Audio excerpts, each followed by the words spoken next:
இருக்கிறோம். இங்க இருக்கிற திராவிட கட்சிகள் யாரும் சாதி ஒழிக்க முன் வர மாட்டாங்க. சாதி பிரச்சனை நடந்தாலும் தக்க தண்டனை கொடுக்க மாட்டாங்க. 2026 நாம் தமிழர் கட்சி அரசு வந்தா சாதி ஆதிக்கத்தின் பேரில் நடக்கிற வன்கொடுமைகளுக்கு எந்த மாதிரி தண்டனை கொடுப்பீங்க?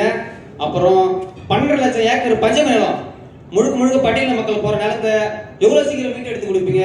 142 கோடி மக்களோட தலையெழுத்தை மாத்தின பாபா சாஹேப் அம்பேத்கரோட சிலை கூண்டுக்குள்ள நிக்குது. எவ்வளவு சீக்கிரம் வெளியேறி அதெல்லாம் எடுத்துருவோம் இவரு நீ அப்ப நம்ம புரட்சியாளர் சிலை மட்டும் இல்ல, நம்ம தாத்தா முத்துராமலிங்க தேவர், தாத்தா காமராஜ் எல்லாரும் சிலையும் தான் இருக்கு. வந்தயமானம் சிலையெல்லாம் திறந்துருக்கு. நம்ம சிலையெல்லாம் நாட்டு விடுதலைக்கு ஜெயிலுக்கு போனாங்க, விடுதலை விட்ட பிறகு சிறையில் தான் இருக்காங்க. அதெல்லாம் உடைச்சிடறோம், கண்காணிப்பு கறி வச்சிடறோம், தொட்டா தூக்கிடுறோம். நீ ஒன்றும் கவலைப்படாத, ஒழிச்சிடறோம். பஞ்சமி நிலத்தை மீட்டும். அதுக்கு பல தடவை என்ன போராடி இருக்கேன். இப்போ இந்த தடவை அறிவிப்பேன், சொல்லுவேன். இந்த 12 லட்சம் ஏக்கர் எந்த கொம்பாதி கொம்பட்டை இருந்தாலும் எடுக்கிறோம். அதை வந்து நமக்கு பாறை வச்ச கிடையாது, வேண்டியவன் வேண்டாத கிடையாது. ஏன்னா எனக்கு கொடுத்துரு. அதுக்கப்புறம் சாதி ஒழிப்பு தானே, அதுவே செத்து ஒளி. நீ கவலையே படாத.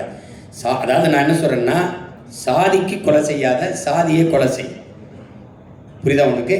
நீ சாதி பார்த்து பழக மாட்டோம், சாதி பார்க்குறவனோடு பழகவே மாட்டோங்கிறத நம்ம கோட்பாடு. அது அந்த எண்ணமே வராத அளவிற்கு இந்த சமூகத்தை மாற்றிடுவேன். விளையாடணும், படிக்கணும், வேலை இது பண்ணணும். அப்போ இந்த சாதியை பற்றி சிந்திச்சுக்கிட்டு வெட்டி பேச்சு பேசி புறணி பேசிக்கிட்டு இந்த அடிக்கடி சரக்கு போட்டு மக்களை வந்து நாங்கள்லாம் யார் தெரியுமா வந்து நீங்கள் வா, நீயே ஒரு அடிமை, நானும் ஒரு அடிமை, அதில் பெரிய அடிமை சின்ன அடிமை அதெல்லாம் கிடையாது. அது கொஞ்சம் கொஞ்சமாக மாறிடும். அது முன்னாடி நிற்கிறவன் பொறுப்பு. இப்போ நான் இருந்தேன்னு வச்சுக்கிறேங்க. இப்போ திருப்பரங்குன்றத்தில் என்ன விளக்கேற்றணும், அங்கே கந்திரி ஆக்கணும். சரி, நீங்கள் ஆக்கணும், கூட வரேன். நீங்கள் விளக்கேற்றணும், வாங்க கூட வரேன். அவரவர் வழிபாடு அவரவருக்கு. உன்மதம் சிறந்தது வழிபாடு, என் மதம் சிறந்தது வழிவிடு. சண்டை இருக்கின்றது, ஒன்றா இருக்குது. சரியா? வேற என்ன?